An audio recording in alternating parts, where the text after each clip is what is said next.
Hi, everybody.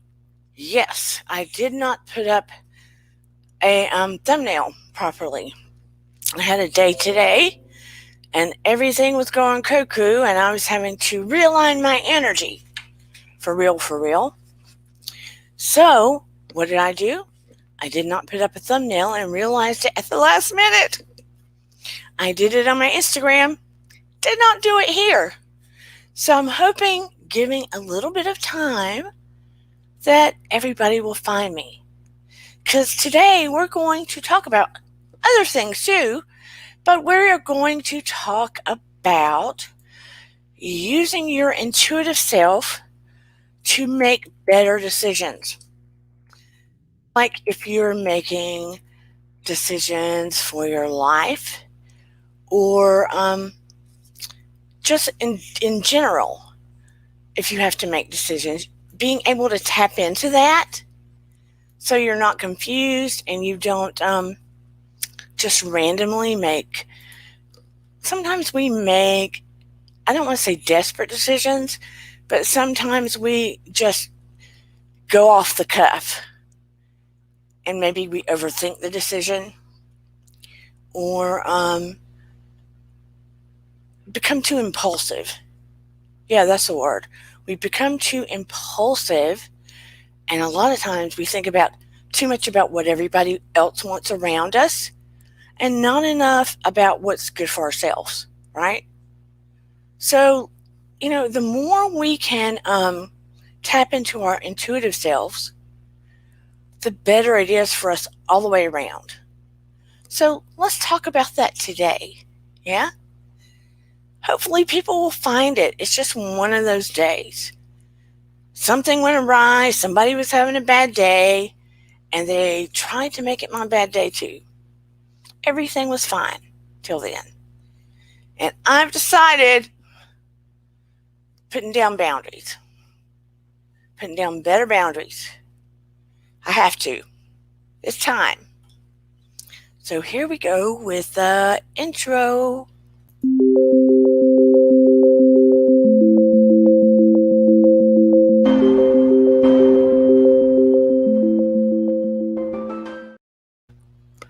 Had to look down and make sure I hadn't muted myself. I do those things too. But yeah, we're going to talk about tapping into that deep intuitive self. Realizing what it is, how to access it. To access it at will. Hello, original Dawson girl. Yeah, no worries. Hello, Francesca D'Onofrio. Hope I'm saying that right. So happy to see you all. I just was not with it with putting my thumbnail down. It aggravates the tar out of me because then it means I can't put the original thumbnail and create it down.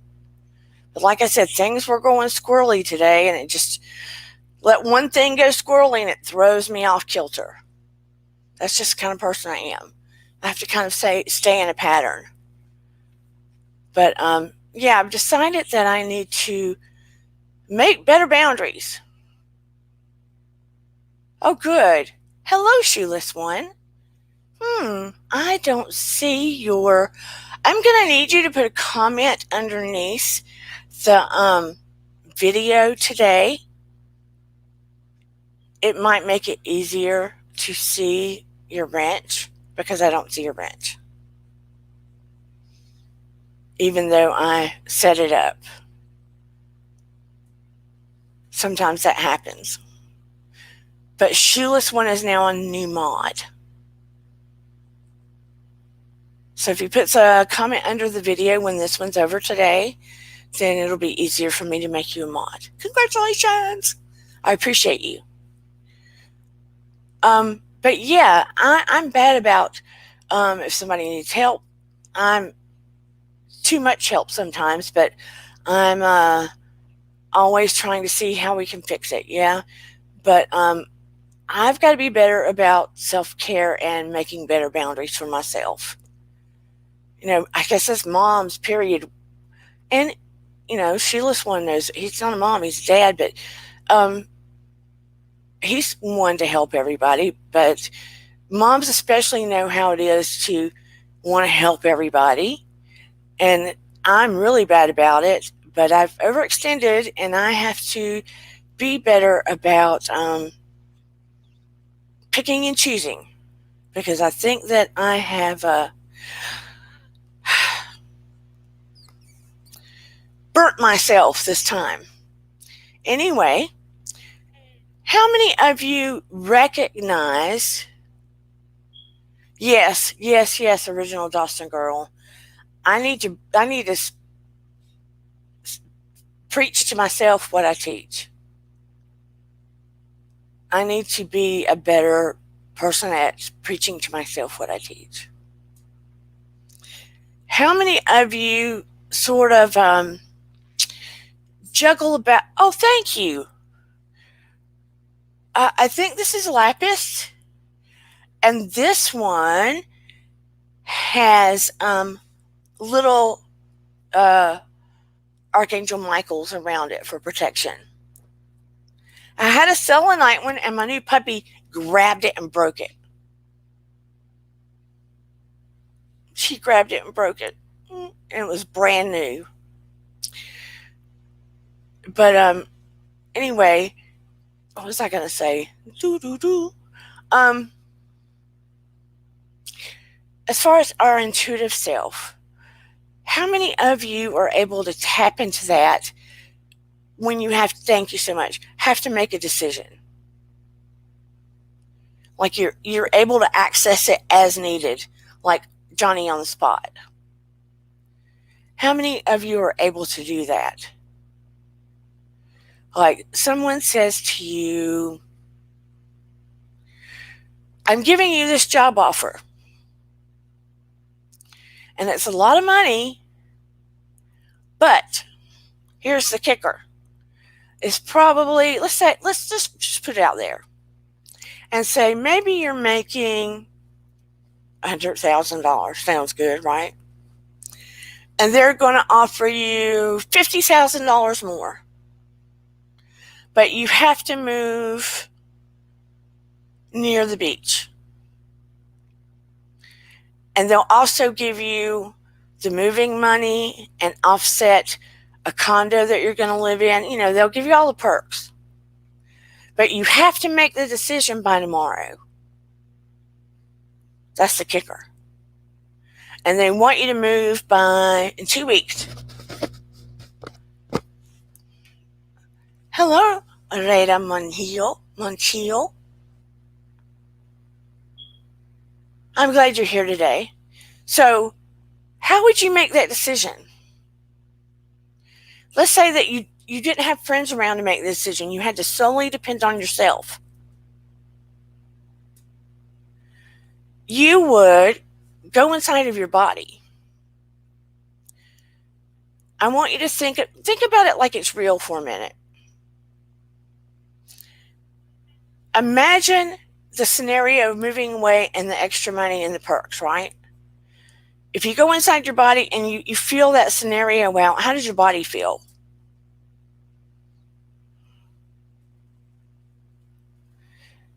How does your body feel when you visualize that whole scenario?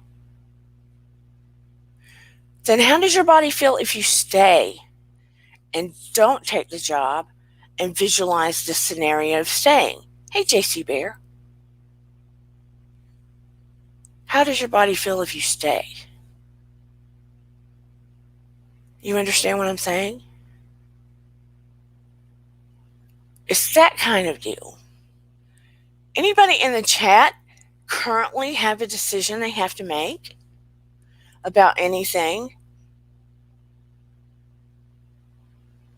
Yeah, you do have to quiet yourself.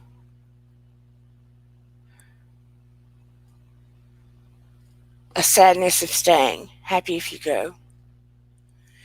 It's that kind of thing. Your body will speak to you, like deep at your core, your body will speak to you, and the spirit and your soul and that second brain. If you let it be all up here, that puts you in trouble, because I'm the world's worst about overthinking, asking opinions, which confuses you more. Because we all know opinions are like booty holes. Everybody's got one. And if you ask your mom or you ask somebody that wants you to stay, they're going to wave you this way. And if you ask work, they're going to wave you that way, right? If you ask a friend and they're like, ooh, I would go to the beach because I could come stay with you. You're pulled in a million different directions. And sometimes we're often making our decisions based on what other people want from us, not what is best for us. I've done that. Too many times I've done that.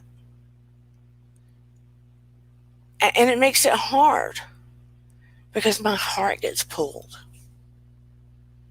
I'm all cash today if you haven't seen. I'm usually casual, but I try not to wear letters on my shirt. But a lot of people don't utilize, we have all these gifts. We have all of these gifts we don't tap into. And it's really important that the more we level up, raise our energy, I talk about it all the time, and trust and believe, I have days where mine goes, and I'm having to crawl back up, raise it back up. Today's one of those days. I had one the other day. I'm having to crawl it back up. And I'm feeling better. And while there's not a lot of us in here, and if you don't want to tell me, I'm cool with it. Who wants to do a little conscious breathing with me? Just tell me in the chat real quick. I'll respect it. Yes or no, real quick. If you do not want to, I am completely fine with it. Just tell me yes or no if you don't want to do a little conscious breathing. So happy to see Francesca and JC and Original Dalston, Lenny Girl, and Shoeless One, all in here. It'll probably be a little later. 3 minutes sure.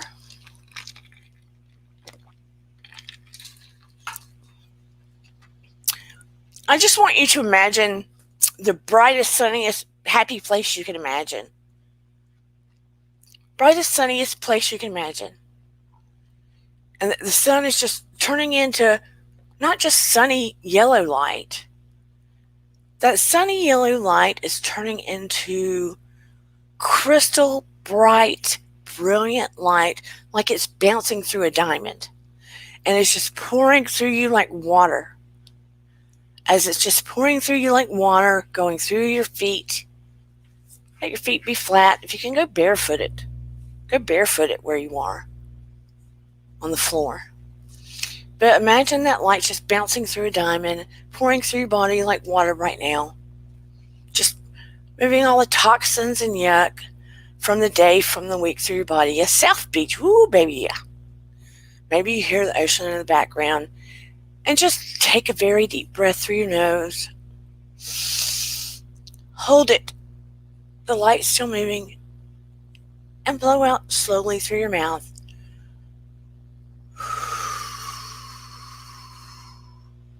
Excellent. The light's still moving like water through your body, pushing up all negativities, toxins, energy blocks, everything that doesn't belong. Just pushing it through the earth and the sand, through the bottom of your feet. Very good. I want you to inhale very deeply again to the count of 4 through your nose. Hold it. Very good. Slowly breathe out to the count of 4.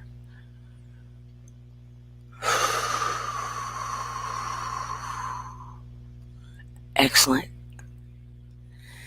Now imagine that brilliant, blinding white light is just bouncing through the biggest diamond at South Beach you can imagine.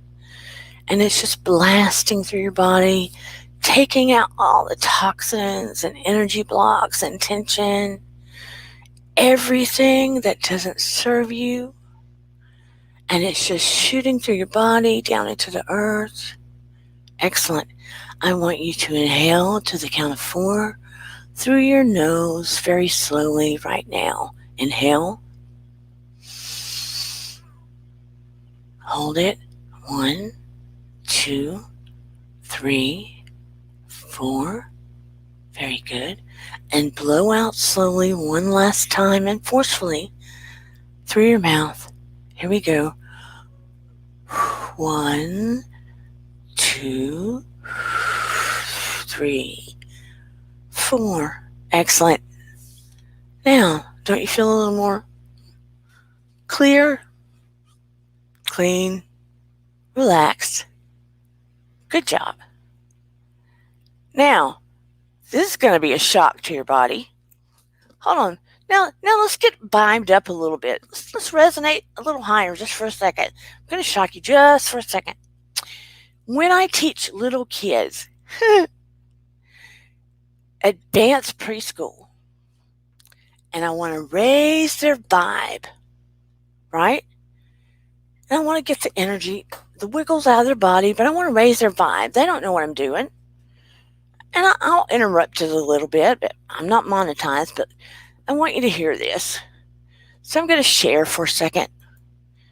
I'll interrupt it too, so, YouTube will be cool with me, hopefully. We'll share the audio. We'll go to Chrome. We're going to pretend like we're little kids for a minute, okay? I just want you to feel this. Just want you to feel it. Pretend like you're a little kid. Just listen. And here we go.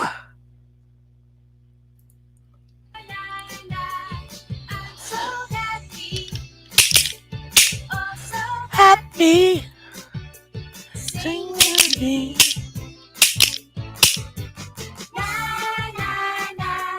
I'm so happy. Oh, so happy. Sing with me. Okay, are you listening? Here we go. I think I got to share again. Oh, crap. What did I do? I'm going to share it again. They surely won't get me now. Okay, let's share. Oh, I didn't stop the stream. Okay.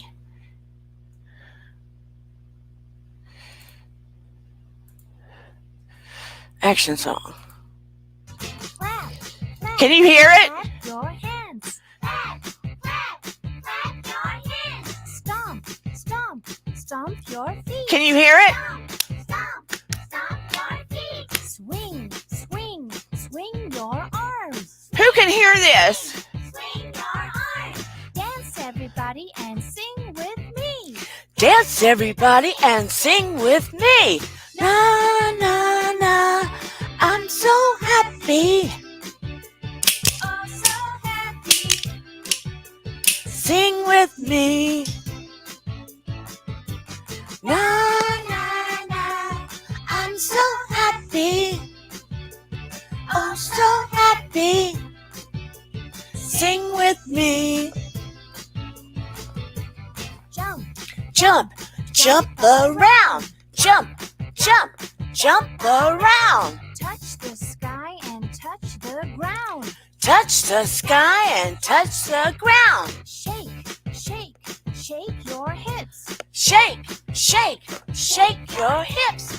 I know a song and it goes like this. I know a song and it goes like this. Na, na, na. I'm so happy. Oh, so happy. Sing with me.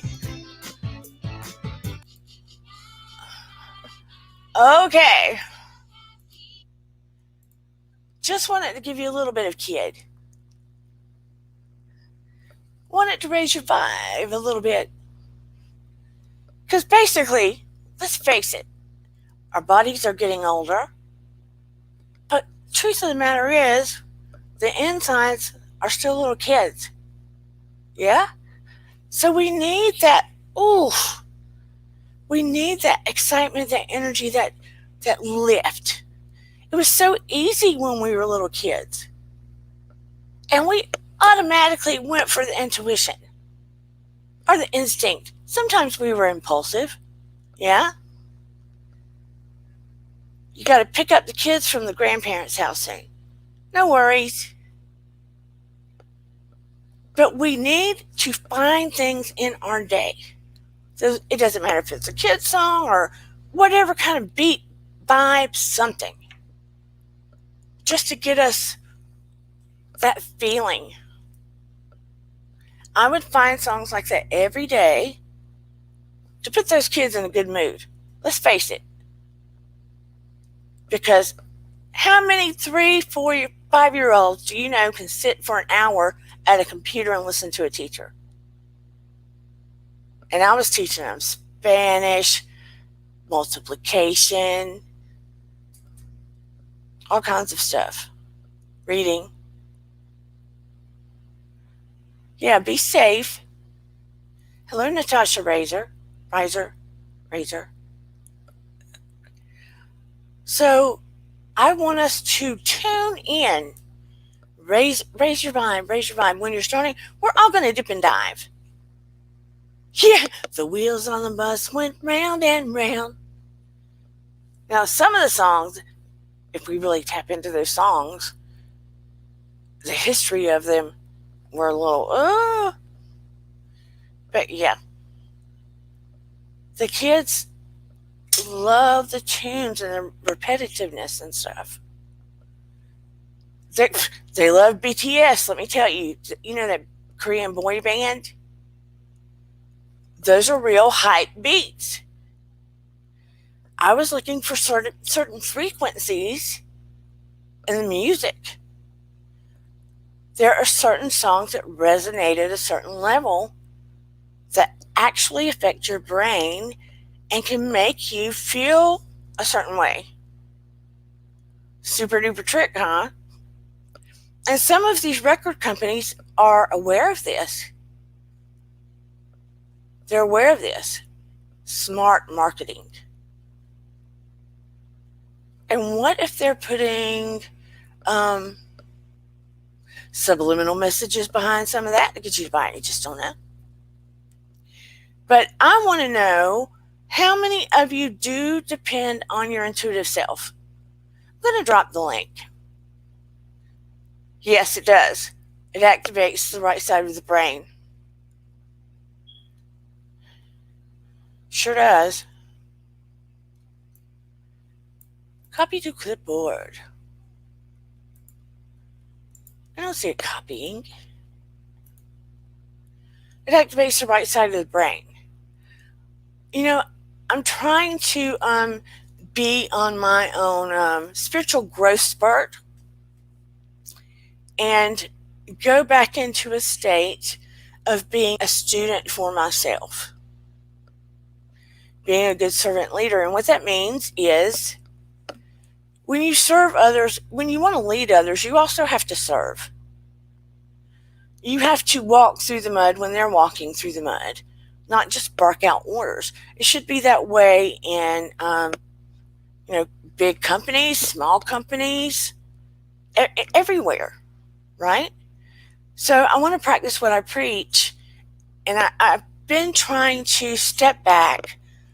Like, I know I went off on a tangent, not a tangent, but my soapbox last week, because I'm so over a lot of the negativity and the way it seeps like a disease on YouTube, on Bravo, on TV, on this, on that.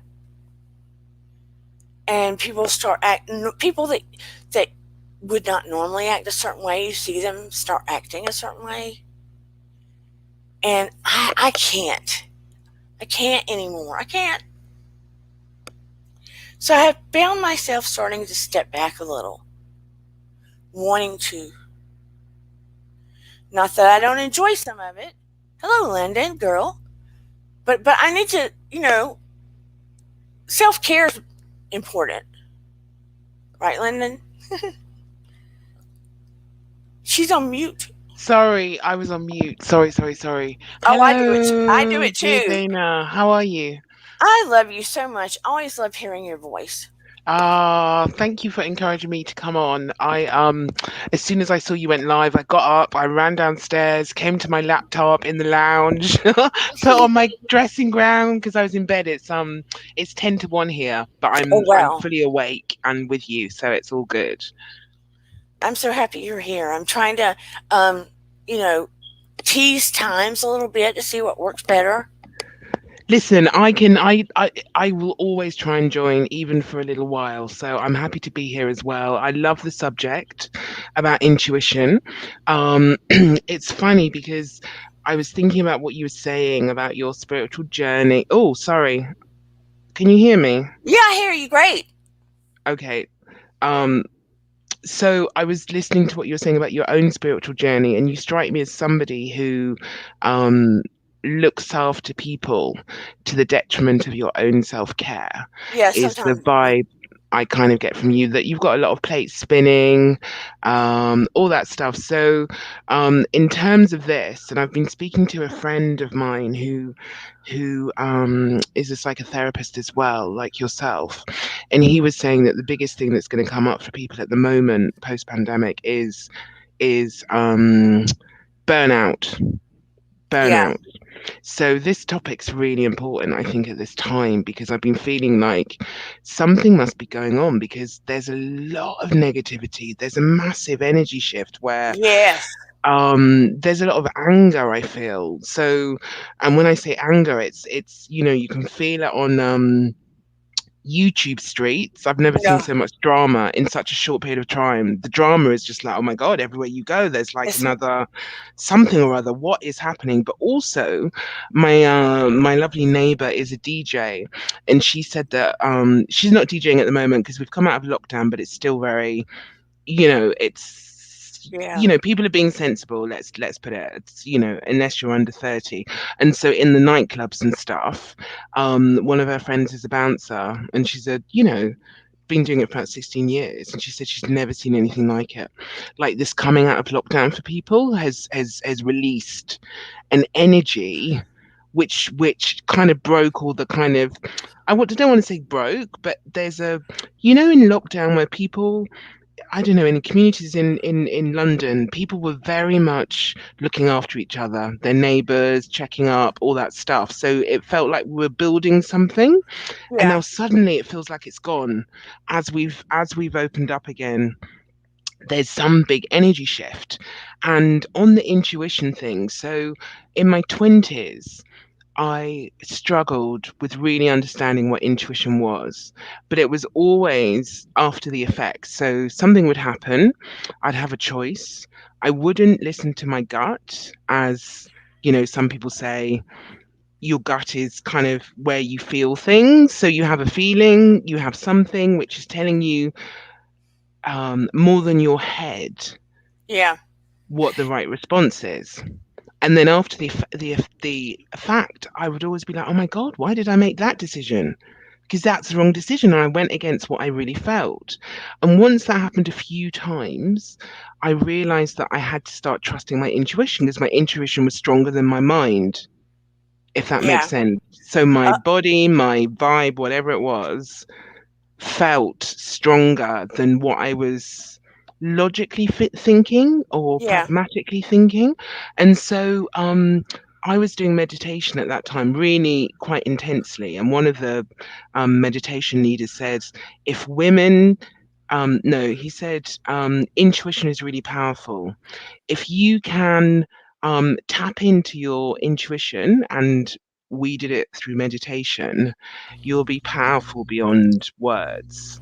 And I've always remembered that. And I've always encouraged other, especially young women, to do that because I know in young women in their 20s and 30s can be quite insecure and not trust what they're actually feeling. From my own personal experience of looking after, I was a national leader for something in the UK, looking after young women. And so, yeah, and so I really thank you for this topic because I'm also trying to restart my spiritual journey of, because for me, whatever your vehicle is for intuition, for me, it's meditation. You have to practice it. yeah. I mean, I try to explain to everybody, and they get tired of hearing it. But meditation is whether you're building your psychic gifts, whether you're going into mediumship. My gifts are all over the place by virtue of having the near-death experience, by virtue of having Noah. Yes. Eden was born with some gifts, but meditation is key. Yes. JC Bear's coming up. Meditation is so key because, prayer is talking to your creator, asking, talking. Meditation is actually listening and tuning in. And when you were talking about the gut, look, our brain is like this. And that's why they call it a monkey mind. Because it's so busy. And your heart can tug you because you care too much for this person or that person, but your gut instinct, it's like where your spirit and your soul is, and your gut is literally like a second brain scientifically. Yes. And if you go to a spiritual place, if you're connecting to your spirit guide or your guardian or your angels, your gut is where your connection is. Yeah. Literally. Yeah. So that first instinct you get, that first click, that first instinct, that first thing, trust it. Go with it. Yeah, and I think it's even more important now at this time when there's a lot of anxiety because of the times that we live in, medically and financially, everything. And so there's a tendency for us to look outside of ourselves. But I believe that everything starts with self, and it's self which has to be strong so that we can, you have a great community of compassionate people, but they're all people who do a lot, I'm sure, in their daily lives for other people as well. So you need like this community of people who really understand what it means to practice self-care and to start with self. And that's what I'm finding is more and more important, because like you, I have many people who come to me for advice or whatever it is, and it can be draining. I'm not begrudging it, but it's draining because if I'm not practicing self-care, then I can't really also help those people, because there's an intuition that goes beyond whatever schooling or knowledge I might have in my brain, if that makes sense. 100%. I started feeling that this past week.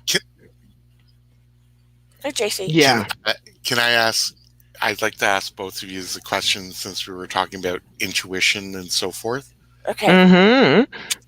Now, we're coming out of stage 3 here, and all of a sudden the talk at work has been, okay, we're going to start bringing people back in.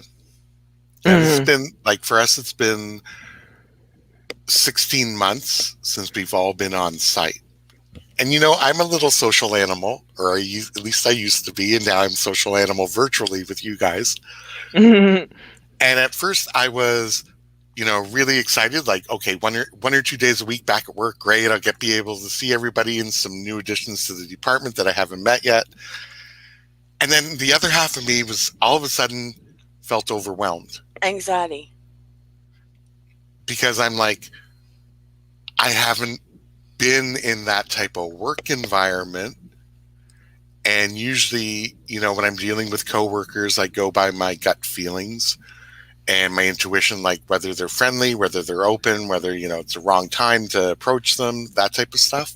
Yeah. And I think like I'm at a practice, but it was just really strange to me to all of a sudden feel overwhelmed about going back to work to an environment where I know half the people. Yeah. It's PTSD. a very common thing.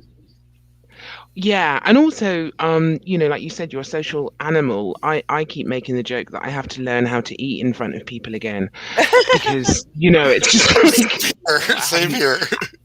I haven't really eaten in front of people. I don't know what I look like anymore. Am I being like a complete slob when I eat? It's those kind of things. But I had this same experience as you, JC, and we're quite similar country geographically wise in terms of how our lockdown downs have gone. And we're also people have been able to go into the office because people, for mental health reasons, if there are some people on their own or like the younger population who might live in house shares where there are 10 people, or you know what I mean, where it's Yeah. difficult to work, they've been going Yeah. in 1 or 2 days a week.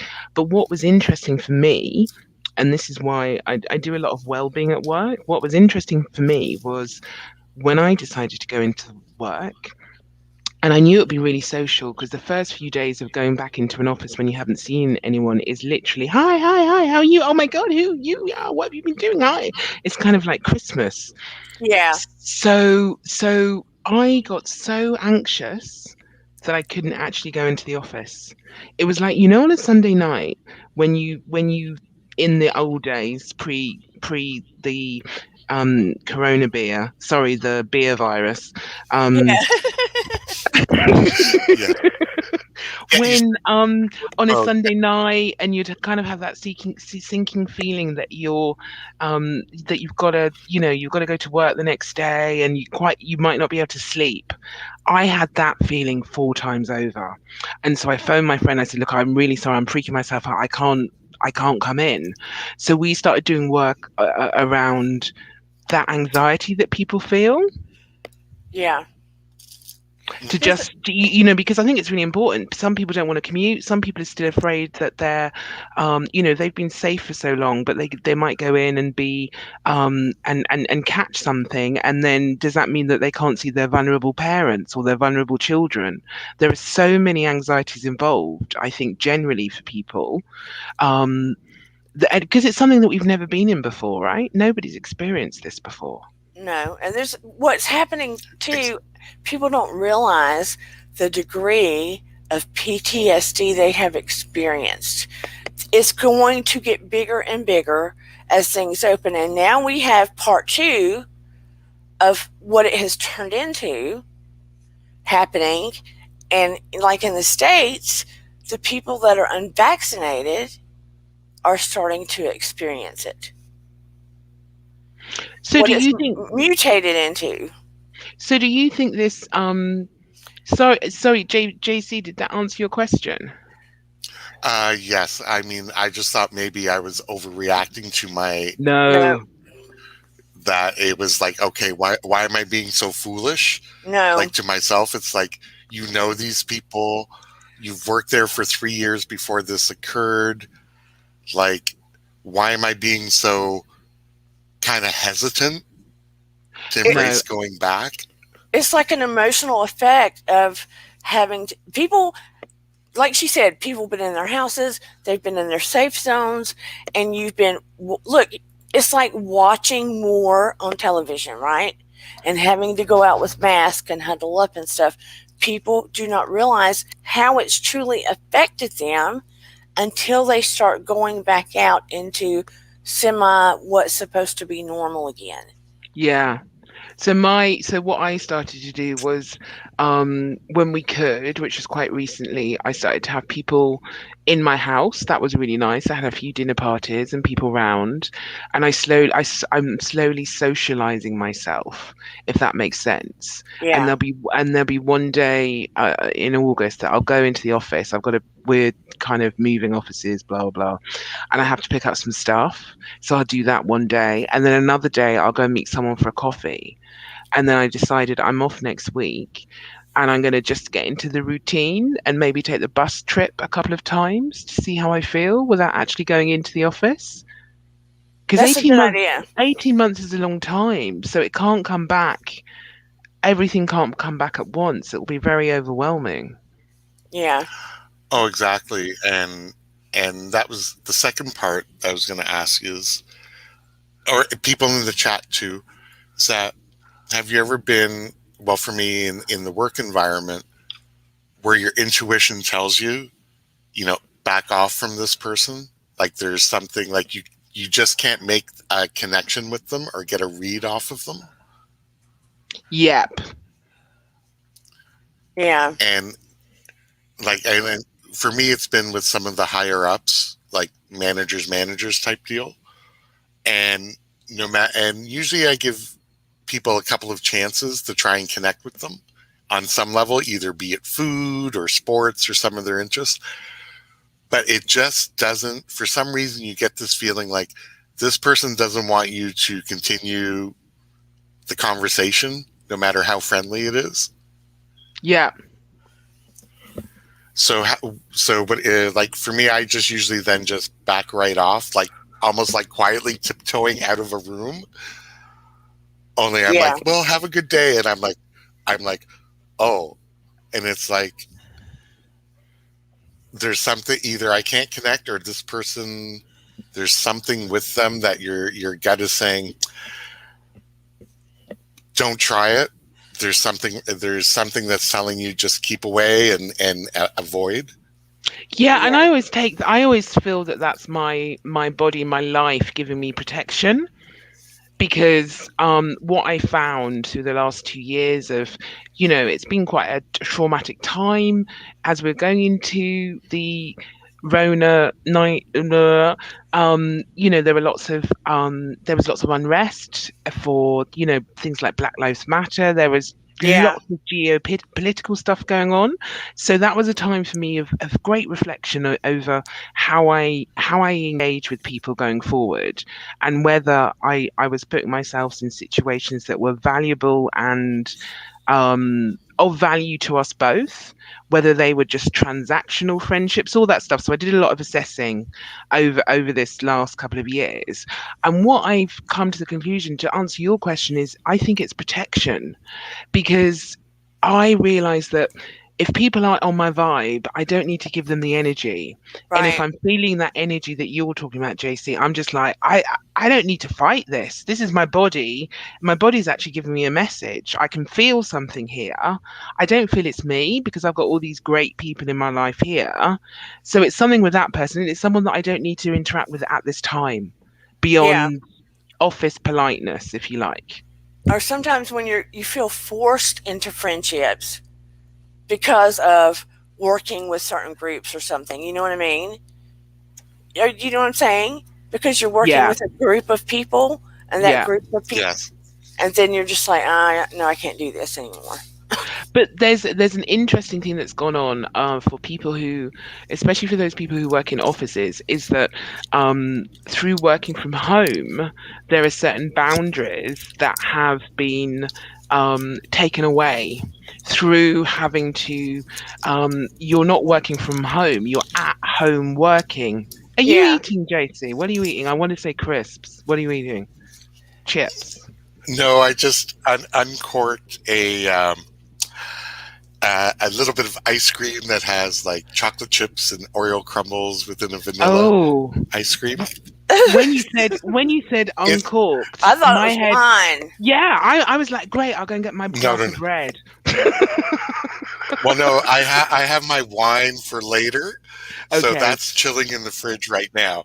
But this is my post dinner. I'm usually eating when Dana is on. Okay. So this is my dessert for my Saturday night dessert. Sorry. No. It sounds intriguing. So I just wanted to carry that thought on about boundaries being broken through this working from home, but actually we're at home working. Yeah. So in the beginning, I experienced like, I don't want people in my home. You like when you have to do all the Zoom calls and the Teams meetings and you have to have your camera on. And I was just like, oh my God, in the beginning, it was so awful. I was like, I wouldn't invite these people round for a cup of tea, let alone them now in my house. I found it quite traumatic. And then, you know what I mean? Because it's like, I'm very precious about who comes in my space. I protect, this is my home. This wasn't work. And then suddenly it became work. And so, so my sense told me I didn't want to speak to everyone. I didn't want to speak to everyone on video. But also what it's done is it's broken down boundaries, because suddenly some people are seeing me in my dressing gown, my close friends at work. So I think that's also another thing that you have to navigate going back to the office, because there are a lot of boundaries that were broken between sort of the normal lines of hierarchy. Even all these kind of things were broken. Oh my gosh, Natasha. And I lost the form of, wow. Oh, wow. I'm so sorry to hear.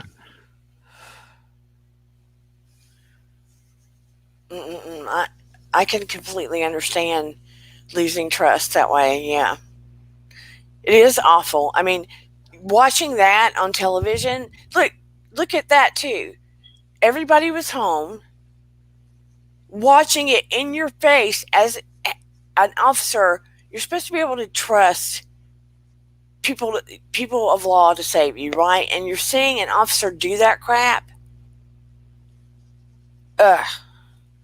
Yeah, and I'm Yeah, sorry, I only brought that up in the context of being I guess I didn't want to trigger you, Natasha, and I hope I haven't, but I've just put it up in the context of that level of self-reflection I had to do for people, in the context of what JC was saying about feeling stuff from certain people and being able to get into that protective space. And so that was the vehicle, as sad as it was, that enabled me to think, okay, I'm not going to just put myself in the position, because I started to really listen to, was this person really for me? Is this person in my tribe? They're not in my tribe. So I had to let go of a lot of friends and colleagues. So I understand what Natasha's saying, and I'm quite interested to see how you manage with your high anxiety and PTSD. What that must feel like for you, Natasha. Yeah. Natasha, you're more than welcome to come up. This is very much a positive space if you'd like to share. I mean, yeah. And the point I want to make is the world, the United States, everybody does not realize they haven't really processed how this has affected them on a spiritual, emotional level. They haven't. And this is why you're seeing a lot of this. It's like this negativity and this darkness creeping out everywhere. We've seen it on YouTube, but it's worse lately. Oh, it's in real life. I've been shocked at the level of anger that's around me at the moment. That that going back into society has brought out in some way. It was good for us in the UK because we had the Euros. So that thing of football is very unifying, is very it was like coincided with when some of the lockdowns finished. But then, because we didn't win, there was all this disgusting racial abuse against, and so again it was that cycle. So it's a strange time. And just to go back to the topic, I think it's a time when we really have to care for self first. And for a lot of people that sounds selfish, but even if you're doing 10 minutes a day, 5 minutes on the loo of deep breathing, of meditation, whatever it is, just to come back to an awareness that is deeper and is less do you remember the Matrix film? Yeah. Okay, do you remember in the very end of the first one with the bullets? Yeah. And yes, okay. Yeah, okay. But by the way, my brother did the side sound the special effects on those films. Just Cool. saying. But the point of that was, I want to be in a position where, if bullets are coming to me, and by bullets I mean kind of the bad energy or people with malintent are coming towards me in my, say, just my work life, that I'm able to that they're not getting me.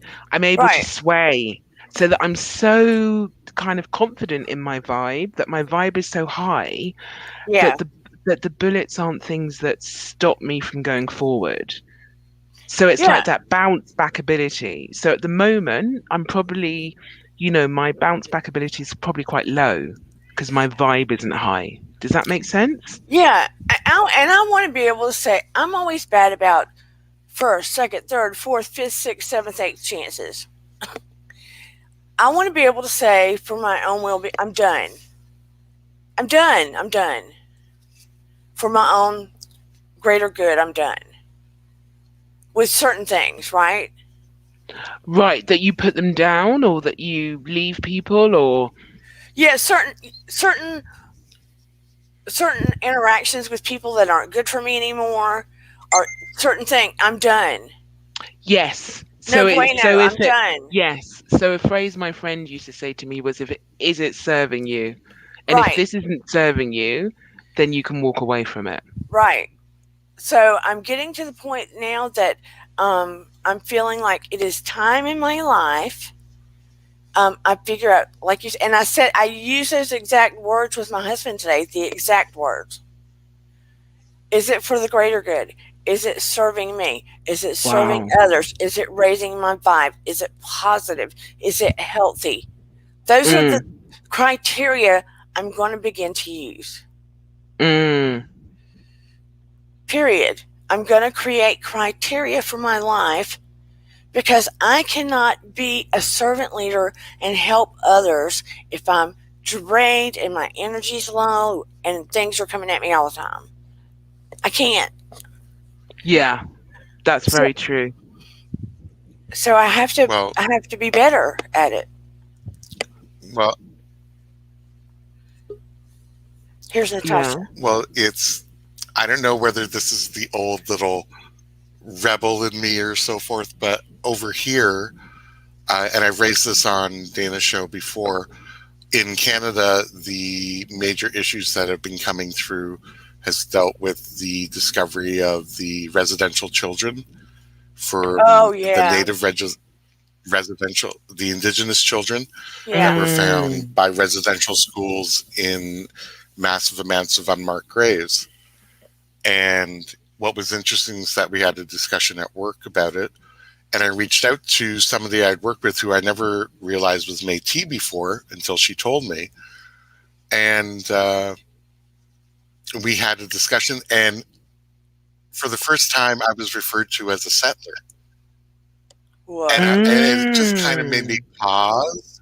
And it just kind of made me pause a bit. And I'm like, well, I guess, yes, from your perspective, like it made me had to stop and realize that from the other person's perspective, I would be considered a settler. And I never really thought of that before because, well, I'm a first generation immigrant. Like my dad came off the boat in 51. So I never really thought of it in that way. So my thing is that my own intuition felt empathy for it, but I guess part of the rebellious side is like, okay, I got to do something. I got to put this into action, yeah. like referring to. So I'm going to be part of the Truth and Reconciliation Committee at our workplace to Oh, represent the other side. And I'm like, good. I'll be able to be there, do something, or at least, get some points across. yeah. That's great, JC Bayer. Natasha, you came up. Welcome. Oh well. You're so beautiful. Oh, I work graveyard, so I was in bed. But I just thank you for having your show and everybody sharing. And I'm better now, but I'm about to retire from the Navy, but I'm in the reserves. And January 6th, some of my friends were over there. I was supposed to be over there, and with the political climate, most all of my friends that I served with in the last 20 years in the Navy, I'm not speaking to anymore. One of my best friends, she was my best friend for, I've known her since she was 12 years old. So we've been friends for like 25 years. She and I haven't spoken since January 6th. Oh My my. my stepfather, his, I mean, his relative, my mom and him have been married for 20 years, and his relatives, I'm not speaking to anymore. And, you know, what made me feel better is I went to the VA and I talked to a counselor, and just the fact that somebody gave me the recognition of, yeah, I could see why I'm traumatized from January 6th, being George Floyd. Somebody just acknowledged, because you feel like, oh, well, I wasn't actually there, so I shouldn't feel bad, but it did. It felt terrible, and it felt terrible losing friends that I've known for such a long time. But I'm getting better now, and I understand. Things just, oh well. It's really important to have that validation. That's what I found so important in the whole journey. And when you said January the 6th, it didn't quite click, despite me almost every night this last week reading reading and listening to some of the reports that are coming out from the committee. Well, So this made me feel completely different about being an American, because I'm like, I did 20 years almost in the military and dedicated myself to this. And then they flew a Confederate flag. The Confederacy never made it to the Capitol building, but these people flew a Confederate flag, which the Confederate flag represents the killing and mutilation, and torture of 1 billion African people. Because that's what it means. It means that it's a traitor flag. Those people are all traitors. And it represented slavery, and it means they want the country to be back to the same way it was in slavery. And that flew in the Capitol. And, 20 years I've done in the Navy, and I've been to Afghanistan and fought in a foreign war to protect this country against terrorists. And here's terrorists right in our capital. And then the worst thing is, none of them have even gotten, like, one of them got 8 months for it. Nobody's been held accountable. And 3 officers got beaten to death. It's a terrible thing, and no one's being held accountable. And it's just like the privilege that certain people have.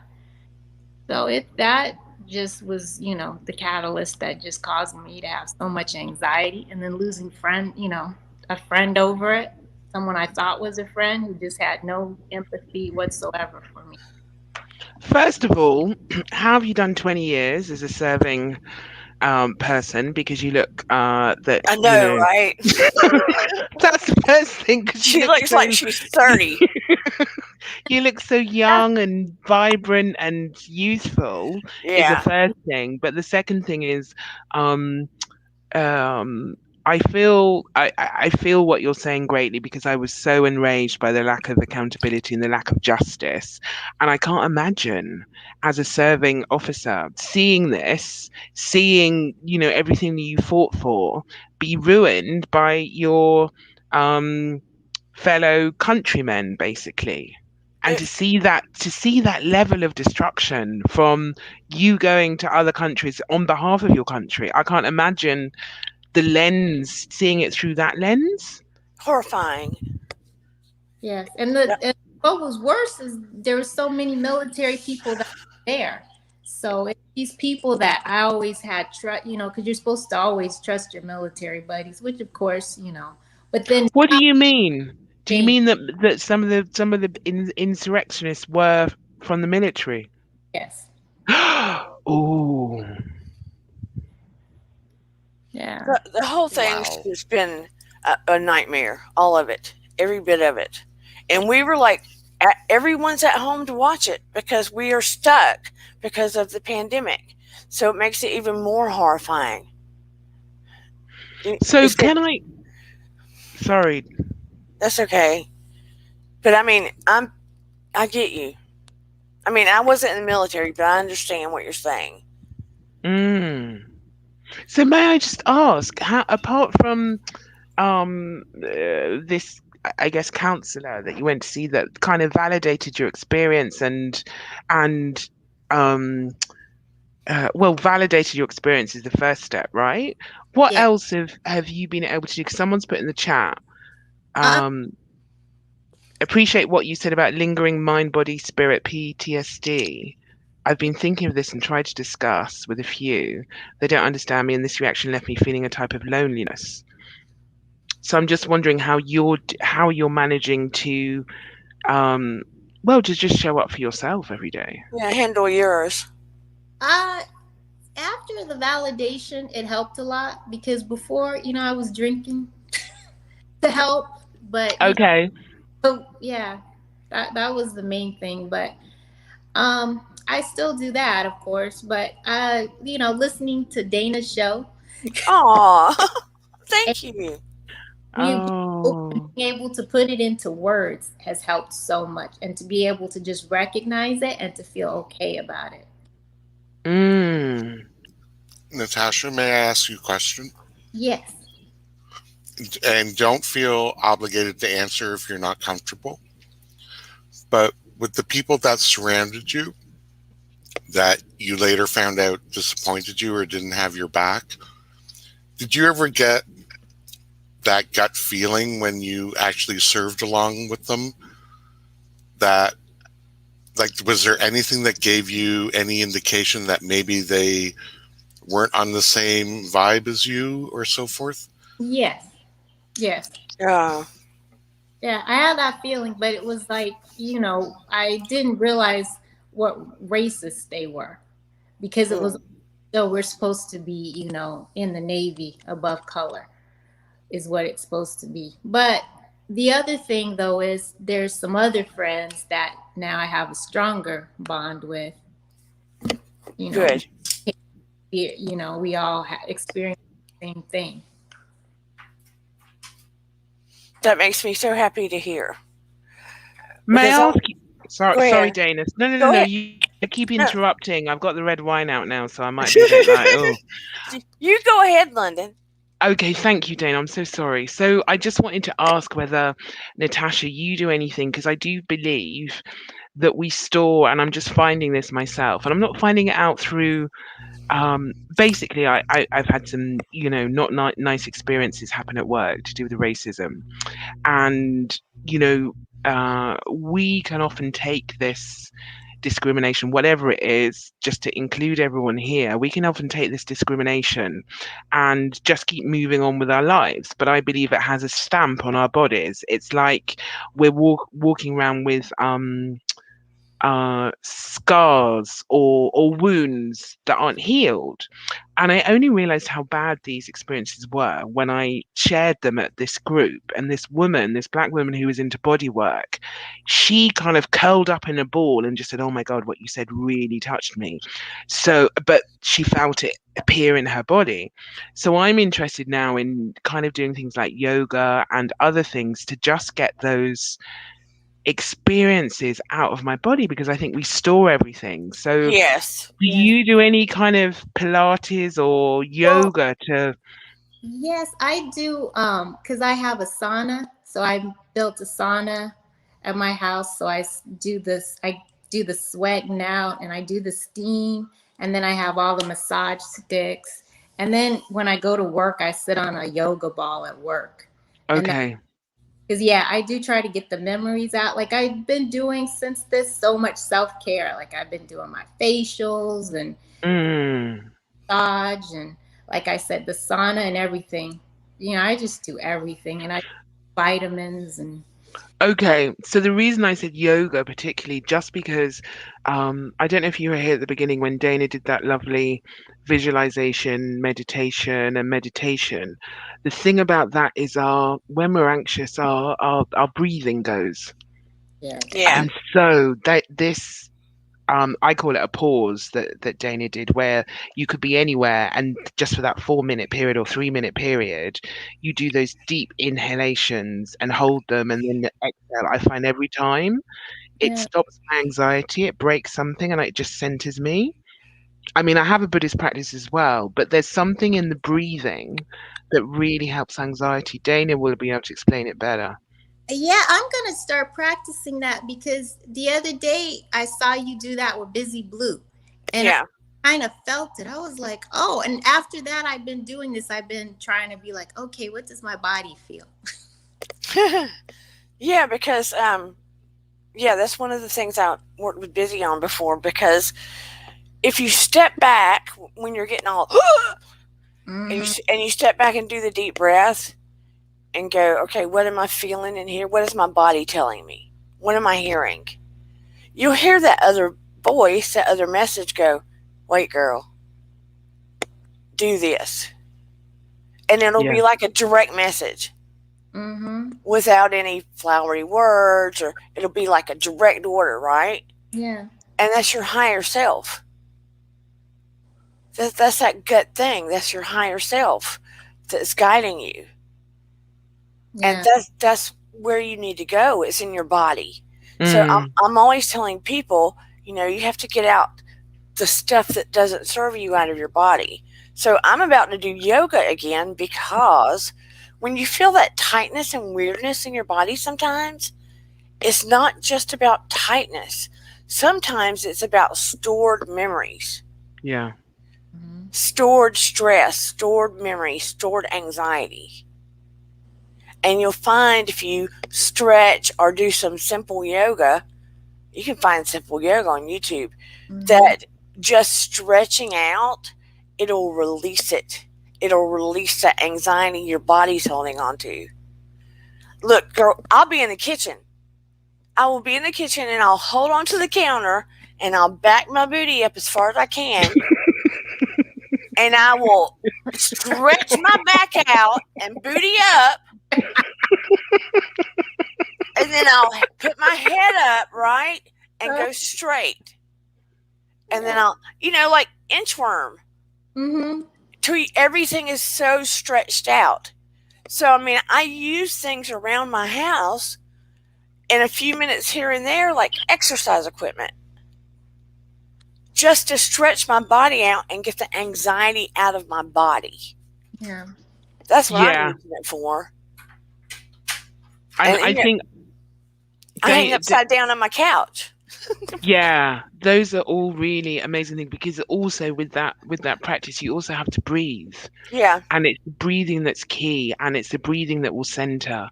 And I imagine as a serving, I want to call you an officer. Sorry if I don't know your rank. I'm enlisted. It's okay.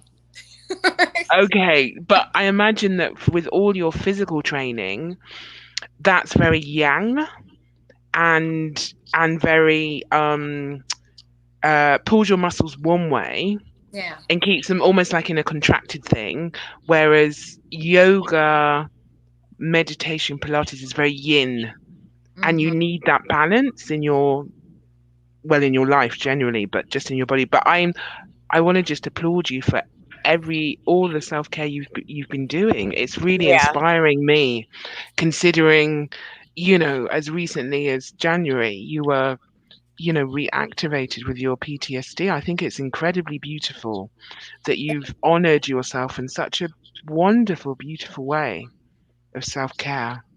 Thank you guys so much. I'm going to go back into the chat, but No. I have to ask you another question. Okay. First of all, I'd like to thank you for sharing your experience. Yes. Well, because you don't realize that it helps those of us who are outside of it understand more. Especially, like, I'm not an American, I'm from Canada. So it helps me understand a lot more of what's going on in the US. And you mentioned that you were nearing your service time. Yes, I'm about to. So I was just wondering, where do you think you're going to take your career next? Well, I already. Or have you thought about it? Yeah, I have a career because I'm in the reserves now. So I have a career. I work security, and I'm also a cosmetologist. Ooh, you're just doing everything. Oh, wow. What did you say? Oh, let me fix your hair. No, that's cool. I think it's great, and I just want to thank you for sharing your story. Thank you guys so much, and I appreciate you having this platform and having me on.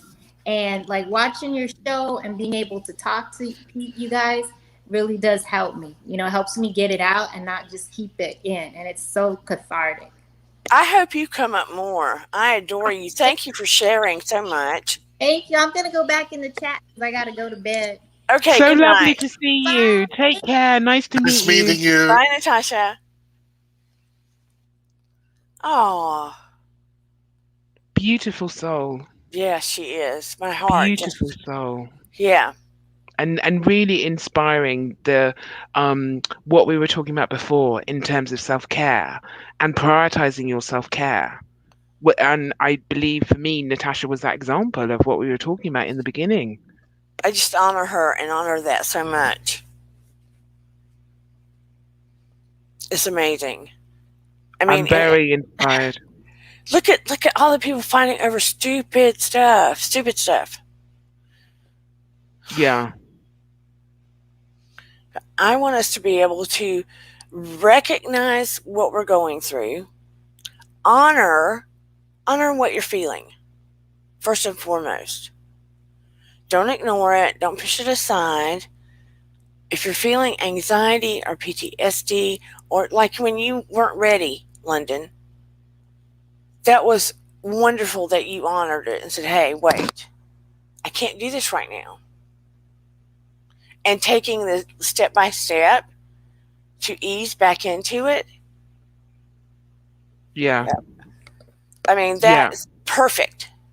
But I think, you know what it is? I'm only realizing as I'm talking to you guys that it's I do have intuition. Yes. So in the past, I probably would have put myself in that danger, not danger, but that state of high anxiety. So I wouldn't have listened to my intuition, which was saying, don't go in, don't go in, don't go in, because sometimes that is just like your head saying, nah, don't. But in reality, it was me kind of knowing what was ahead, and because I listened to it. So I know that maybe I'm 50% on my intuition journey, getting my intuition back. But there are definitely some circumstances where I can use that intuition to stop me being in danger, quote unquote. It's relative danger, right? Because I don't want to go into a high anxiety situation that makes me sweaty and panicky and whatever. Right. I just feel like everything is advancing very fast. All of the governments are crazy. We're going through things we've never seen in our life. It's going to become imperative, really, honestly imperative. I feel this psychically, spiritually, intuitively, educationally speaking, scientifically. It's going to become imperative that we learn to trust and be able to access all the things we are capable of, especially our intuition. Especially. And it's going to be important that parents are able to teach their children this and to be able to trust us as well. I agree with that. And I'd like to ask you, as our grand leader, our font of all knowledge, our wisdom warrior, what would be the 1, 2, or 3 things that we could kind of put into practice for ourselves this week before we see you again next week? Breath work. Breath work. Okay. Breath work number 1, because it's the baby step to meditation. So many. And on that, I just want to say, on Netflix, for those who have Netflix, Headspace do have a series on Netflix, and Headspace is that app that takes you through guided meditation, so you can check it out on Netflix. They've got 3 different ones. Sorry, so that's the breath work. Sorry. I just saw that the other day. I need to check it out. I haven't looked at it, but I mean, especially if you think, well, I can't do that, or my mind goes everywhere. It doesn't matter. Let your mind go somewhere. For meditation, it's going to go somewhere until your brain gets adjusted to it. It's like anything else. You have to train your brain. But the baby step to meditation is the conscious breathing. Right. it's like alternative medicine, so to Right. speak. The conscious breathing helps you on a physiological level, a spiritual level, etc. But the conscious breathing is also a baby step to hearing your intuitive self, because it Okay. calms you Yeah. down and quiets you, Right. Right. eases you down, and we all know, those that really did it, that your system just kind of went when you just did the breathing. Just kind of Okay. calm down. Okay, so I found a link that I'm going to put in the chat for people for conscious breathing. So that's number one that we can look at. The other thing is, I don't care if all you do is hold on to the counter in your kitchen, hold on to a chair, and just do basic stretching, or just sit in your chair and just move your body in ways you haven't moved it lately. And just feel in your body where there are weird places, because you're holding on to anxiety in your body. You're holding on to things in your body you didn't know you were. You need to get it out of your body. That's true. So conscious breathing, something simple to move your body, whether it's stretching, yoga, stretching in the kitchen when you're taking a minute, at the microwave, to wait for your coffee, whatever. Stretching for my ice cream. I mean, I don't care when you're doing it. You know, take a minute here, a minute there. You know, you don't have to make it like, oh, I got 30 minutes to do this. No, just steal a minute here and there and feel it in your body. You'll be amazed. You'll Okay. Oh yeah, I mean, you're storing mean, things. that whole breathing exercise, it's like the amount of tension in my shoulders and neck just faded away when we went through that 3-minute exercise earlier in the show. And like I said, I want to do, and I want people to vote. Like I said, we don't have a community page. We've got to grow, but I want to do like a full-blown guided meditation for the whole channel for everybody that's subscribed. We're going to have to do it on Zoom. But, you know, we got to try to figure out a daytime thing that works for most of us.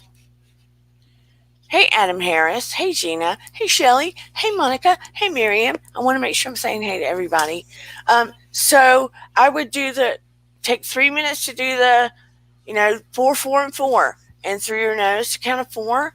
Just imagine somewhere where, it's just real brilliant light swishing through your body. Hold it to 4 and blow out to 4. And the key is do it slowly.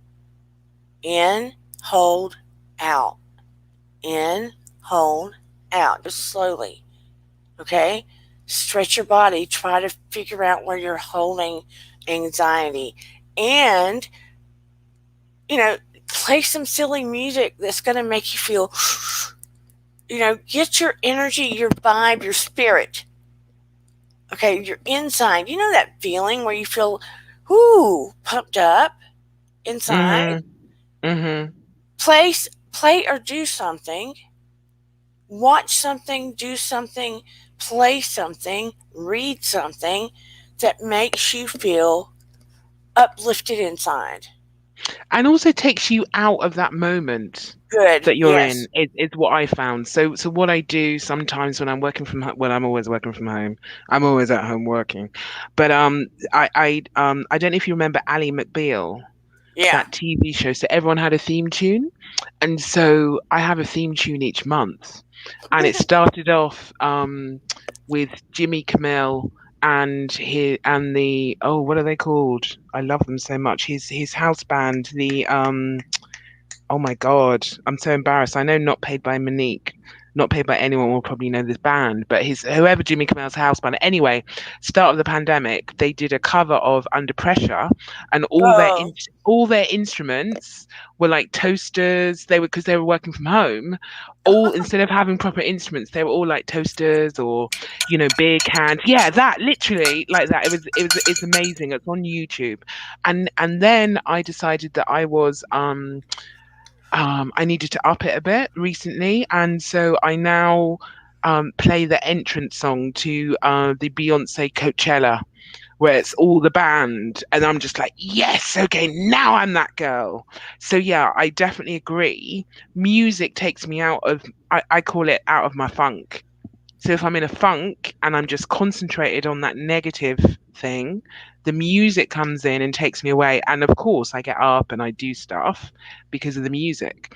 So firstly, the 3 things you're encouraging us to do this week is breath work. 3 minutes. 3 minutes each day. Stretching. Any which way we can, but I've put a link in the thing in terms of safe yoga chair stretching. There's a link in the YouTube chat. And if you don't have time to look at anything, just stretch in your kitchen, hold on to something, be safe, but you know what I'm saying. Move your bodies in different ways that you don't normally do, and be aware of what you're feeling in your body. That's what I want. I want you to be aware of what you're feeling where in your body. Right. So stretching with awareness. Yeah. And the third one is do something, play something. Like I discovered that, what is that Kimmy Schmidt show? Oh, yeah. I don't know what it's called, but I know who you mean. I resisted watching that show forever because I was like, that doesn't sound interesting to me. But then I realized she's so happy-go-lucky after coming out of that bunker for 15 years and sort of childlike. Yeah, the innocence of her. And smiley all the time, that it kind of made me feel better. Yes. Watching the way she was. So then I started watching that, and then I started looking for things that were uplifting or a little cheesy, and then I went on some of the old kids movies that were Disney-ish but not Disney, things that weren't going to make me feel crappy. That's what I was looking for. Okay, may I add one more thing? Yeah. Fourth thing, I would suggest a affirmation. Oh, yeah. Whatever that affirmation is for you guys in the chat. But I would suggest finding one affirmation that is you, that empowers. That empowers you, that you say each day, that you might have in the mirror in your bathroom on a sticky, and that you can say each day to yourself, however many times you need to say it each day, but to continuously do that the one you need the most. And see what difference it makes. And even if you don't have them or you don't know where to start, you can literally just Google affirmations, and you can just use that as a little guide and then create your own one that applies to you. But affirmations are really important too, because we don't have enough cheerleaders in our lives sometimes, and especially when we're at home alone in this time, and especially when we might not be having such positive. Well, we don't have Dana every day, do we? So, we don't always have a positive influence, but just seeing the difference that makes from one day to the next. And you may feel completely silly in the beginning, but they definitely work, affirmations. And maybe I need to do a video and affirmation video and talk to you guys and just put it out there, and just talk straight to you so you can play it over and over again. Yeah, that's a good idea. You could do You could do a little short video and just upload it. It doesn't have to be live. Yeah. But the affirmation, you don't have to start with a bunch, and it might feel funny. You might have to whisper. You might write it in lipstick on the mirror, but put it somewhere you have to see it every day, and put the one or two that you need to hear the most. Oh, Monica's put one in the chat. I don't tell myself every morning, no expectations, don't take anything personal. Oh, I tell myself every morning, No expectations. Don't take everything personal. Okay, but listen to me, Monica. I would shift that. Let me tell you why. You've got two derogatory words in that affirmation. Affirmation are usually seen as something positive, and in that you have no and don't. You get what I'm saying?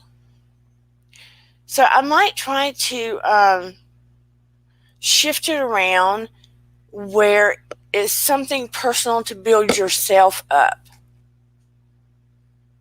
You see what I'm saying? Like, I am fierce and I let things slide off my back. Or, you get my point. But when you put don't and no, it's a little tricky. Like, I try not to say, here's my point.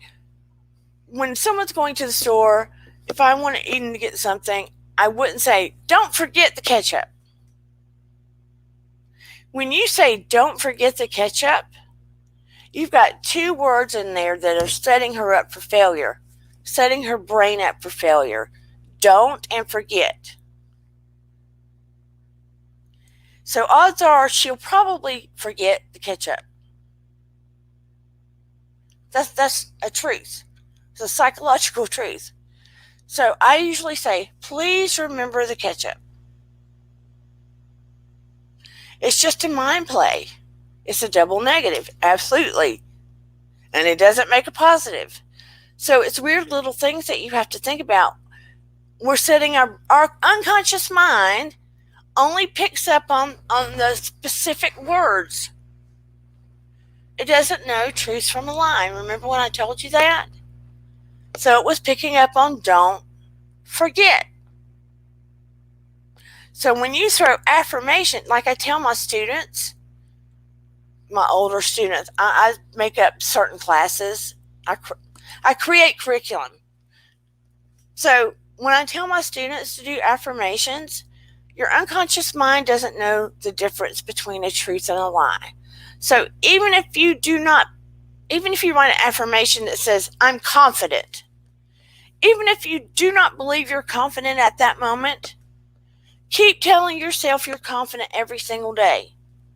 Because your unconscious mind doesn't know the difference between a truth and a lie. So eventually, your unconscious mind is going to believe you are confident and you're going to act and feel that way. Trust and believe. So keep saying that to yourself every day. Shelly says, recently started meditating, yoga, and doing morning affirmations. How are you feeling? Oh, it helps tremendously. Good. Woo! You go, Shelly girl. I am very proud of you. And Shelly, when you're doing that yoga and you're doing that stretch and you're focused on it and it's making you quiet your mind, aren't you more conscious of where the anxiety is in your body? Yes or no?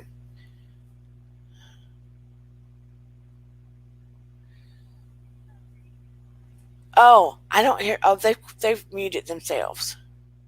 But yes, you're absolutely right, London. Affirmations are a wonderful thing. JC Bear, would you like to add anything? For me, I always try to remind myself, do something kind.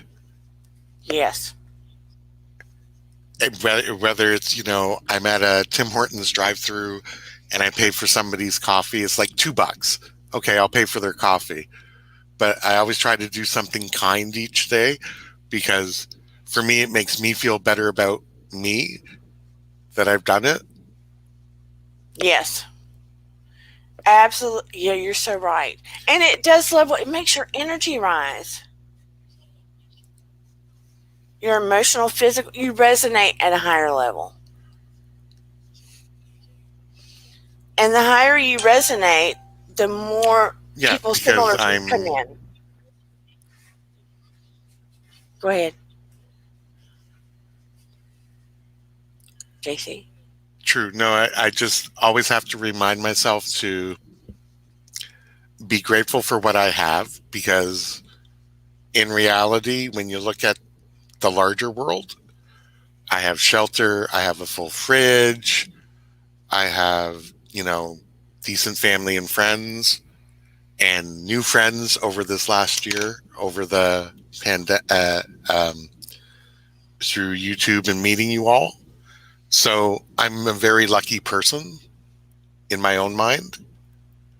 And so I have to remember to remind myself, doing something kind for somebody else who may be having a bad day, or may be not so fortunate, just makes me feel more grateful for what I have.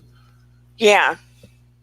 I really love the fact that this community, it really feels like a community, and I want everybody to feel like it is their community. And I'm loving the feeling that it is becoming a place of healing. You know what I mean? That people are coming together and sort of guiding each other through the after effects of this pandemic. Or realizing, you're not alone when you're feeling, like I said earlier, I'm excited to go back to work on site, but I'm also apprehensive about going back to work on site. It's like a weird back and forth. So it's nice to be able to share that and know that other people have the same type of, oh yeah, I can't just roll out of bed in pajamas and go to work anymore. It's like getting back into what the world was. Yeah. Adam Harris just said he was notified that his fiance was in a auto accident. Ooh. Sending I'm prayers so and sorry. love, Adam Harris. Please let us know, update us. I hope she is okay. I hate to hear that. Sending love and prayers to her.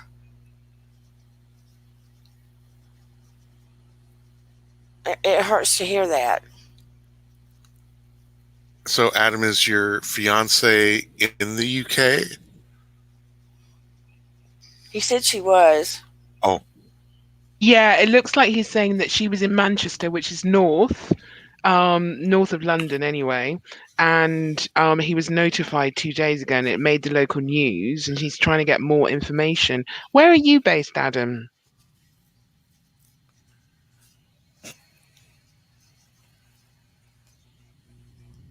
Where do you live, Adam?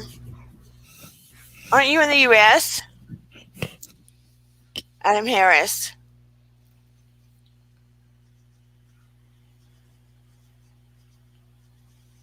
He said he's got friends of theirs that lives with, friends of ours who she lives with, handling everything over there for him. Adam, aren't you in the United States, in Pennsylvania? Oh my goodness. I'm so very sorry. Our love and prayers are with her. Please, update us on Wednesday and let us know what's going on. Continued prayers, Adam. She's American, but she's over there. oh, that's tough when you're half a world away. Yeah. That has to be very hard. Hopefully you'll hear something soon, an update about how she's doing.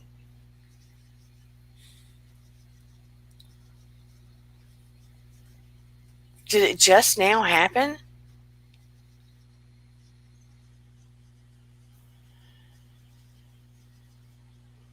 It looks like it happened in the last few days. He said he got notified 2 days ago, so it could be between 2 and 4 days. I've just done a quick search, but it's quite a large area, and there are quite a few accidents, sadly, that have happened in the last few days. Yeah. All I know is that we do have great hospitals. We have Oh, okay. Well, if she's there and she's been living there doing business, does she have insurance with her business? It happened on Wednesday. Okay. So it sounds like she is with friends, um and they have given you the information about this awful accident, which she survived, which is amazing news. Good. Our medical system is as great as it can be under these circumstances, but it is free, and she will get treated by the best. Once you're in that kind of accident, then you're directly in ER, and you're directly seen. So I'm really hoping that her friends are visiting her, they're giving you all the information, and um, try and do some of this anti-anxiety breathing that dear Dana has been talking about this evening, is Yeah. what I would suggest, because you can't do anything. Worrying where you are is like being on a rocking horse. True. You're And not when gonna. It doesn't go anywhere. and when you do the anti-anxiety breathing and stuff, focus on your fiance. Focus on wrapping her in light as you do that breathing. It does help because you can start to focus on shifting your energy toward her. I mean, that's a lot of how distant healing is done. Gina Max said, when I first met JC Bear, and Dana said, you're coming with us, you two are the best. Oh, thank you, Gina. Yeah, thank you, Gina Maxie. She needed 2 blood transfusions and needed 2 surgeries for her leg. Bless her heart.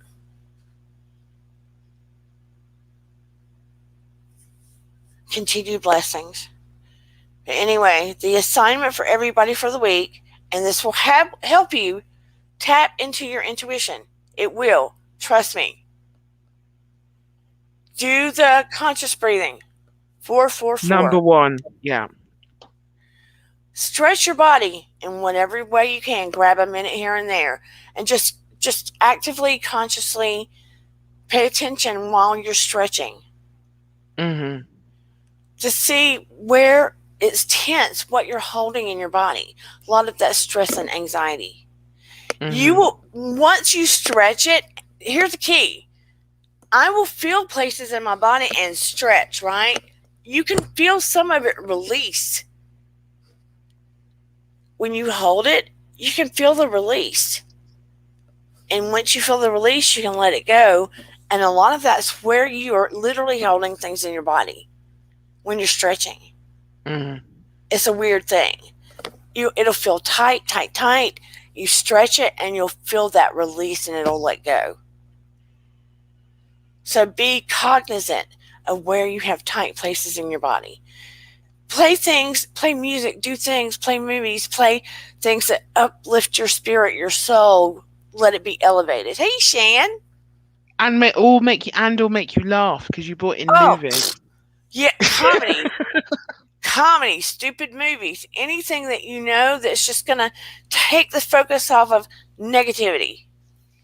Funny dog videos, especially huskies on YouTube, are a riot if you like dogs. Acting crazy. And also there's a thing called cats being assholes on Reddit, which I go into a lot, which makes me laugh.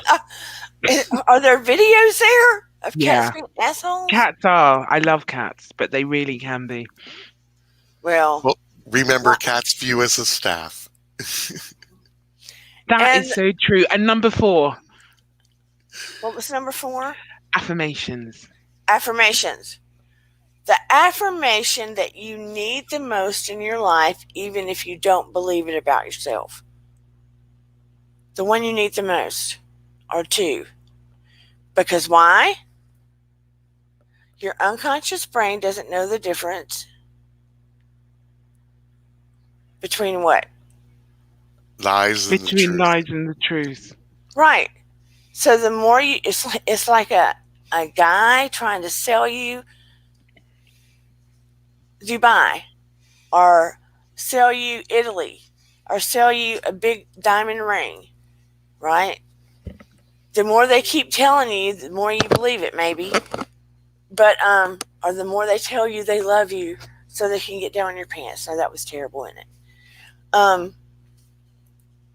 But the more you tell your brain a certain message, eventually it will believe it, and you will start responding that way physiologically.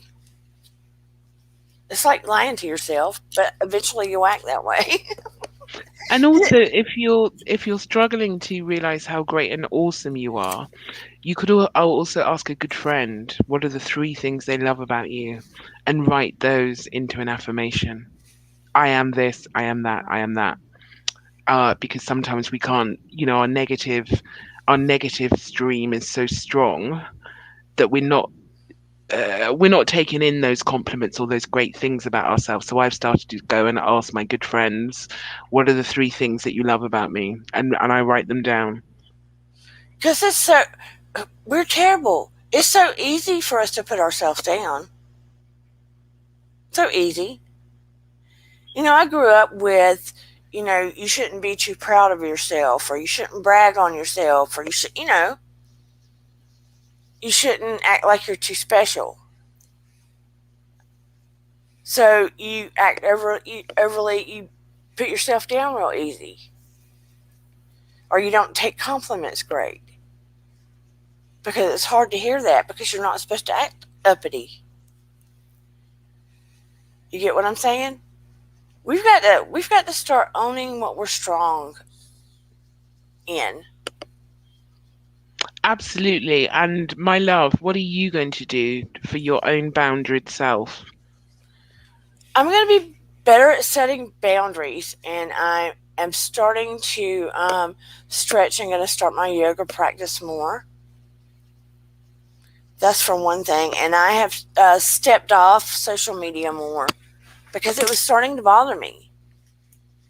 It was literally it was making me physically ill. Yeah, I've done that much more. See, it wasn't making me ill, it was making me angry. Mm. And you can't go around angry all the time. Like, that's how it affected me. It just made me angry. And when I'm angry, it's not really the most pleasant thing. When your anger is constant, it's like, because you end up taking anger out on the wrong people. Exactly. Or letting people come to you and stress you and get your day off to diggity, but then you got loving people in your home and it's affecting them too. That's not good or right or fair. Yeah, No. I'm going to rewatch The Social Experiment to remind myself how they program social media for this whole negative vibe. The Social Experiment on it's on Netflix. It's an amazing thing about how they program an algorithm, all this stuff. It's basically it's basically made to be negative. It's terrible because, like the last time I was preaching, if people are nanny and going at it all the time and people are drawn to it and watching it and you're taking that all in, you're literally taking it in your mind, your body, your spirit, your everything. And what do you think it does on a cellular level? What do you think it does to you emotionally, or when you interact with people in your house and stuff? And some people don't know when to say when. So, I don't know. We just have to know when to set boundaries. Me included. Well, I hope you do that this week, my love. I definitely am. I definitely am. Oh, and let me tell you, talking about animals, I have to tell you real quick, in case you did not see. Oh my goodness. My little Cleo, she's big. She's 5 months now. And when she was not getting her way, I wear my hair in a ponytail most of the time around the house. She will pull my ponytail when she wants my attention. She's real bendy, here, and she's got where she watches us like a hawk, trying to mimic what we do to get into things around the house. Oh, she clever. She bends her thing around the doorknob and does this. Oh no. I kid you not. She's like real, like she's got an extra joint or something, real flexible. And when it won't work with the paws, I keep saying hands, she'll put her mouth on it and twist her head. She gets Wow. it into our drawers and everything. Wow. She'll go give treats and give them to my other dog, or give him a Wow. toy to play with because he's in a pen. Oh, you have to film that and post that. I tell Steven we just need to make a video about her because she's Yeah. way Get her a too channel. smart. Get her a channel. Way too smart. But they tried to say that we got her from the kill shelter. They tried to say she was part retriever, part collie. I don't think so. And then we took her to PetSmart, and the lady working there thought she was part Great Pyrenees. And now Eden calls her a giraffe because she said she's got a head shaped like a Dorito. But anyway, this is Cleo. Aww. But Grown so much. she can stand up to the sink in the kitchen. Wow. I didn't think that little tiny puppy I saw earlier would grow into such a beautiful girl. Look at her. Thank you, but she's only 5 months. I know. She's massive. Oh my. You're going to have 50 pounds of love come barreling at you one night. So what do you think she is? If you had to guess. Combination. And she's a mix for sure. Oh, I have no idea. But she's 50 pounds of love coming at you soon. But she's cute. She's really cute. But it's really hard to detect. You know how some dogs, you can tell what they are mixed up. Well, it sounds like she's part human from what you've been saying. I think you just need to get her some keys at the right moment. It's a little scary. I told Steven, I said, I'm wondering if we shouldn't get a deadbolt high up. I'm a little worried. Just give her a set of keys and her leash and she'll be fine. I mean, what dog does that? Have you ever? I mean, we caught her like bending her paws around it, doing this. Well, maybe she's trying to tell you that she wants to go out. She has a date. I don't know. No, she was outside. She wanted back in the house. Oh my God. Yeah. Do you have a doorbell? She'll ring the doorbell next. I think you could probably up her skills by the sounds of it. It sounds like she quite enjoys learning from you guys and doing stuff. So maybe she's you could get like a hula hoop or something, see if she jumps through that. You can, do little tricks with her if she's so clever. Well, I was hoping she would be like my companion, sort of my companion dog. So when they're not around, because I have MS, and every once in a blue moon, there's like a seizure. Yes. But anyway, the first 2 weeks, she learned how to shake one paw, shake the other paw, high five, lay, sit, all of it in 2 weeks. In 2 weeks. So can you train her to get your phone? She got a hold of this phone and brought it to me, but she put a tooth mark in it, so I won't let her have it right now. I think it was a cat.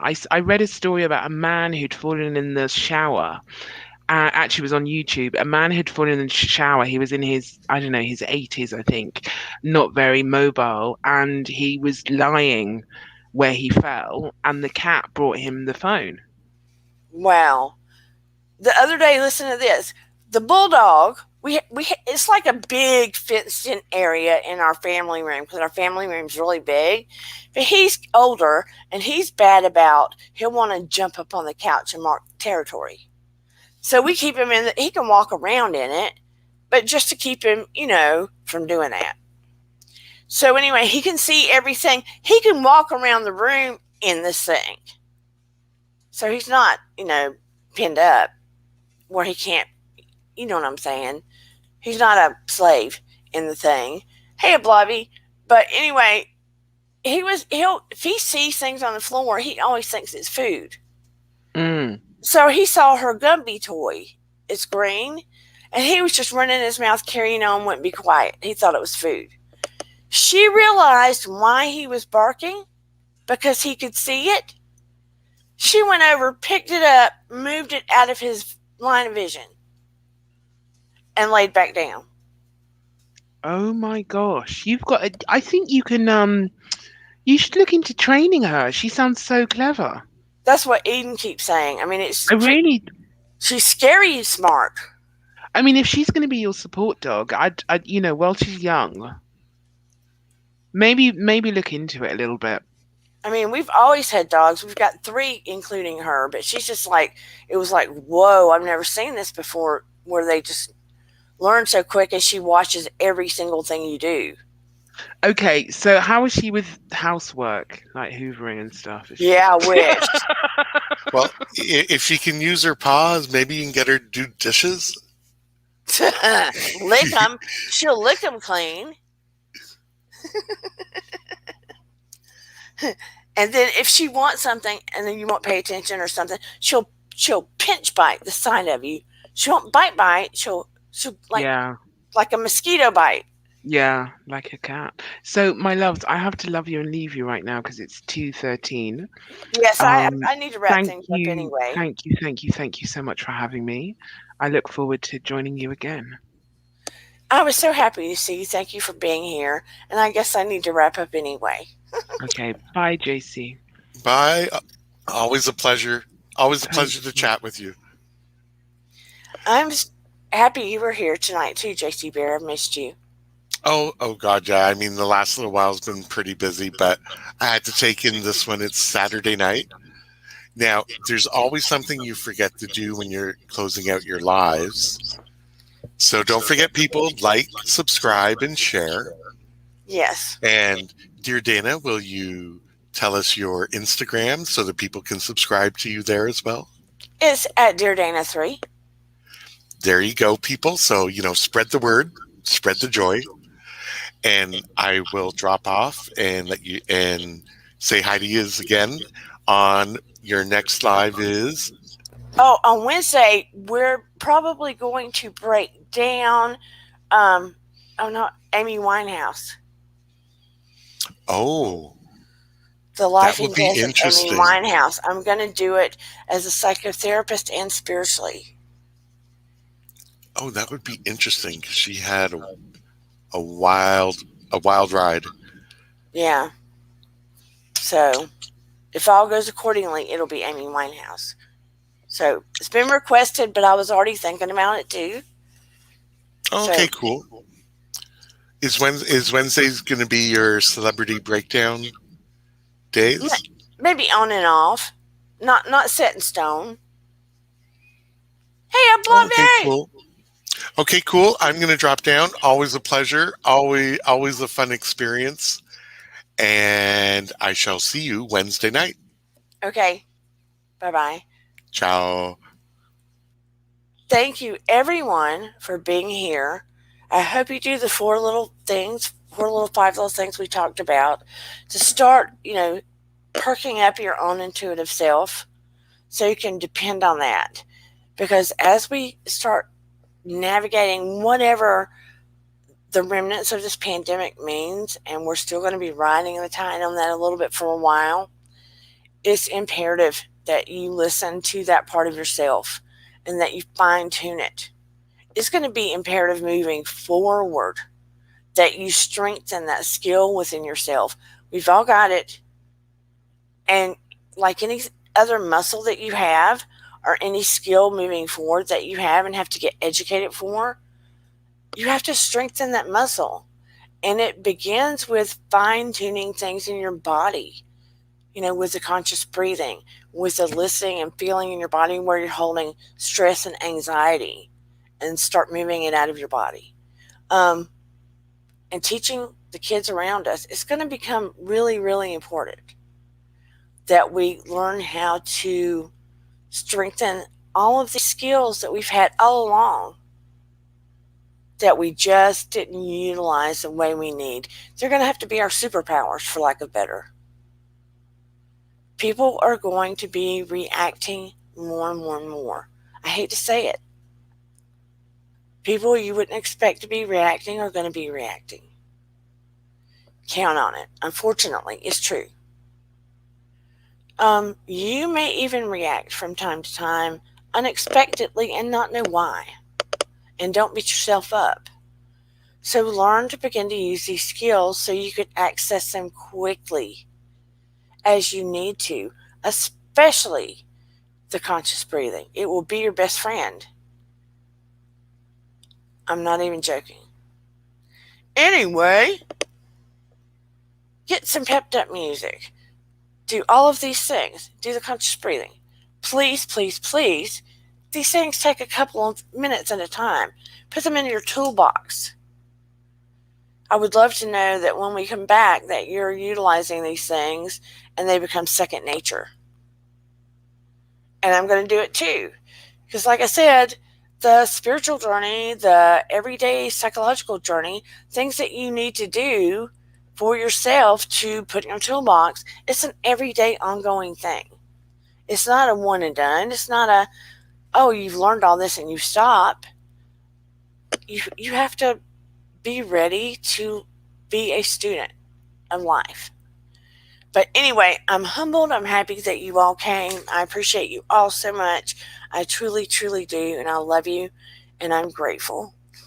And just remember, your vibe attracts your tribe. Thank you so much. I will see you on Wednesday. Bye, everybody. Take it easy. And we are out. Ooh, there we go.